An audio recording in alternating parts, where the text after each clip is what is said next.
Hello' friends, আপোনালোক সকলোকে পুনৰবাৰ স্বাগতম জনাইছোঁ ইডিকেয়াৰ কম্পিটিটিভ চেনেলটিলৈ। আৰু আজি আমি আপোনালোকৰ সৈতে আলোচনা কৰিম ইতিহাসৰ খণ্ড 3 MCQ history part 3।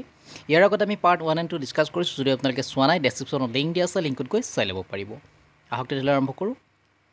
First question, আকবৰৰ শাসনকালত ৰাজহ বন্দোবস্ত উদ্ভাৱন কৰিছিল। অপশ্যনসমূহ তলত দিয়া আছে, আপোনালোকে অপশ্যনসমূহ পঢ়ি ল'ব। এই গোটেইকেইটা অপশ্যনৰ ভিতৰত কোনটো অপশ্যন শুদ্ধ? আপোনালোকে কোনটো অপশ্যন শুদ্ধ বুলি ভাবিছে? ইয়াতে ৰাজহ বন্দোবস্তৰ উদ্ভাৱনৰ কথা সুধিছে আকবৰৰ শাসনকালত, গতিকে শুদ্ধ অপশ্যনটো হ'ব অপশ্যন নম্বৰ বি, ৰাজা তোডৰমল। ৰাজা তোডৰমলে আকবৰৰ শাসনকালত ৰাজহ বন্দোবস্ত উদ্ভাৱন কৰিছিল।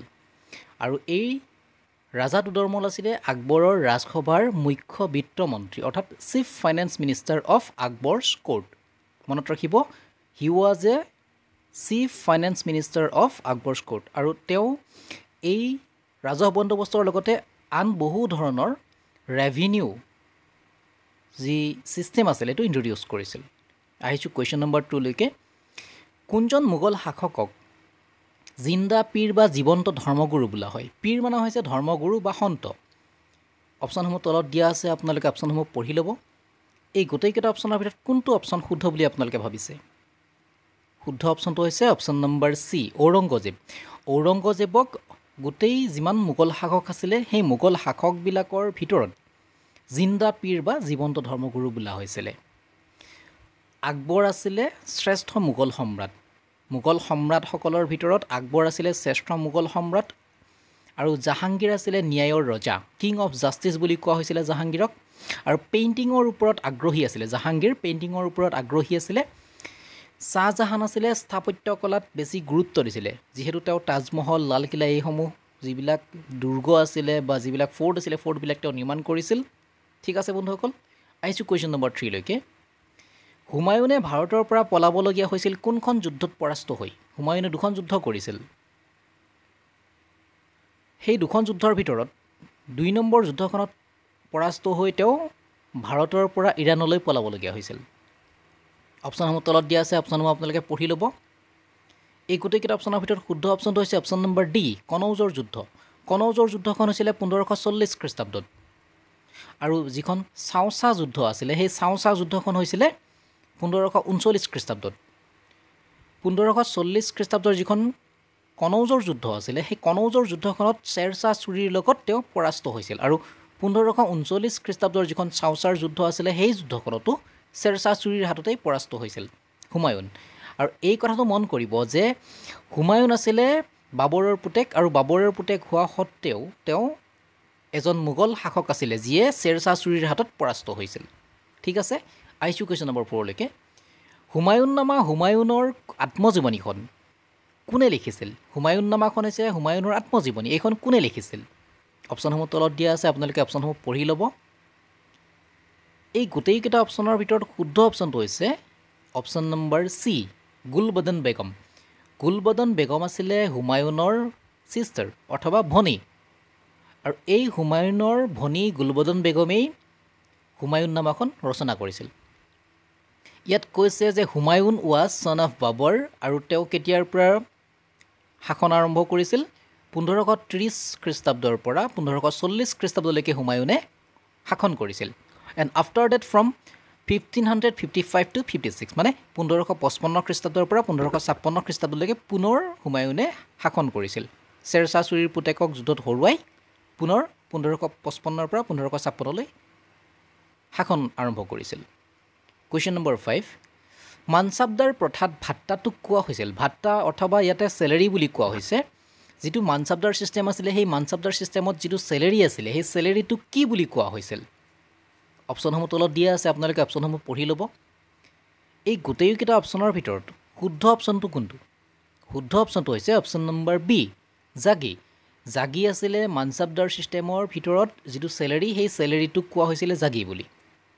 অ'কে, এই মানচাবদাৰী ছিষ্টেমৰ লগতে বা মানচাবদাৰ প্ৰথাৰ লগতে মোগল শাসন কালত আৰু বহুতো এনেকুৱা কিছুমান প্ৰথা আছিলে। এই প্ৰথাসমূহ বিভিন্ন ধৰণৰ ক্ষেত্ৰত এই প্ৰথাসমূহ ব্যৱহাৰ কৰা হৈছিল। ঠিক আছে বন্ধুসকল, আৰু এটা কথা মন কৰিব, এইখিনিতে কৈ থৈছোঁ যে জিজিয়া কৰ আছিলে, জিজিয়া কৰটো কোনে প্ৰথম উঠাই দিছিলে সেইটো আছিলে আকবৰ। নেক্সট আহিছোঁ কুৱেশ্যন নম্বৰ 6লৈকে। ভাৰতত প্ৰথম মোগল শাসক কোন আছিল? আপোনালোকে সকলোৱে জানে ভাৰতৰ প্ৰথম মোগল শাসক কোন আছিলে? অপশ্যনসমূহ তলত দিয়া আছে, অপশ্যনসমূহ আপোনালোকে পঢ়ি ল'ব। এই গোটেইকেইটা অপশ্যনৰ ভিতৰত শুদ্ধ অপশ্যনটো হৈছে option number B, Zahiruddin Mohammad বাবৰ। আৰু এই জহিৰুদ্দিন মহম্মদ বাবৰেই আমি চমুকৈ বাবৰ বুলি কওঁ।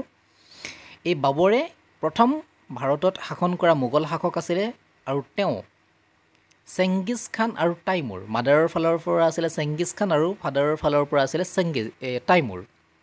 তাইমুৰৰ বংশৰ, অৰ্থাৎ তেওঁ আছিলে মংগোলীয়। আৰু এই জহিৰুদ্দিন মহম্মদ বাবৰে কেতিয়াৰ পৰা শাসন কৰিছিল? 1526 পৰা 1530লৈকে শাসন কৰিছিল। আৰু পানীপথৰ যিখন প্ৰথম যুদ্ধ, সেই প্ৰথম যুদ্ধত ইব্ৰাহিম লোদীক হৰুৱাই বাবৰে শাসনভাৰ গ্ৰহণ কৰিছিল। অ'কে, আহিছোঁ কুৱেশ্যন নম্বৰ 7লৈকে। মোগল প্ৰশাসনত সৈন্যবাহিনীৰ যি নিযুক্তি প্ৰক্ৰিয়া, এই নিযুক্তি প্ৰক্ৰিয়াটো কোনে চোৱা চিতা কৰিছিল? অপশ্যনসমূহ তলত দিয়া আছে, অপশ্যনসমূহ আপোনালোকে পঢ়ি ল'ব। ইয়াত কৈছে যে during the Mughal administration the soldiers recruitment process was looked after by. কোনে কৰিছিল? অপশ্যনসমূহৰ ভিতৰত শুদ্ধ অপশ্যনটো হৈছে option number D. Option number D দিয়া আছে বাক্সি। এই বাক্সিটো হৈছে এটা পদবী, অৰ্থাৎ এটা পোষ্ট।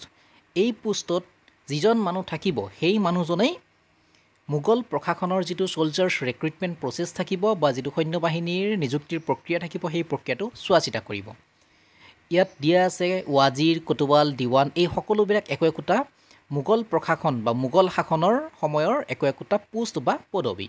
অ'কে, আহিছোঁ কুৱেশ্যন নম্বৰ 8লৈকে। কোনে আকবৰৰ ৰাজসভাত ৰামায়ণখন পাৰ্চী ভাষালৈ অনুবাদ কৰিছিল? যিহেতু পাৰ্চী ভাষা সেই সময়ত ৰাজভাষা আছিলে, অফিচিয়েল লেংগুৱেজ আছিলে ডিউৰিং মোগলছ কোৰ্ট। অপশ্যনসমূহ তলত দিয়া আছে, আপোনালোকে অপশ্যনসমূহ পঢ়ি ল'ব। এই গোটেইকেইটা অপশ্যনৰ ভিতৰত শুদ্ধ অপশ্যন কোনটো? শুদ্ধ অপশ্যনটো হৈছে অপশ্যন নম্বৰ চি, বাদাউনী। আৰু বাদাউনীৰ সম্পূৰ্ণ নাম হৈছে মোল্লা আব্দুল কাদিৰ বাদাউনী। এই বাদাউনীয়ে প্ৰথম ৰামায়ণখন পাৰ্চী ভাষালৈ অনুবাদ কৰিছিল। আৰু পাৰ্চী ভাষালৈ অনুবাদ কৰাৰ প্ৰথমটো কাৰণ হৈছে যে Parsi was the official language of Mughal court, অৰ্থাৎ মোগল ৰাজসভাৰ যিটো ৰাজভাষা আছিলে সেই ৰাজভাষাটো আছিলে পাৰ্চী। ঠিক আছে বন্ধুসকল, ইয়াত আবুল ফজলৰ কথা আছে। সেই আবুল ফজলে কি কৰিছিল? আকবৰনামা আৰু আইনী আকবৰীখন ৰচনা কৰিছিল। Question number 9।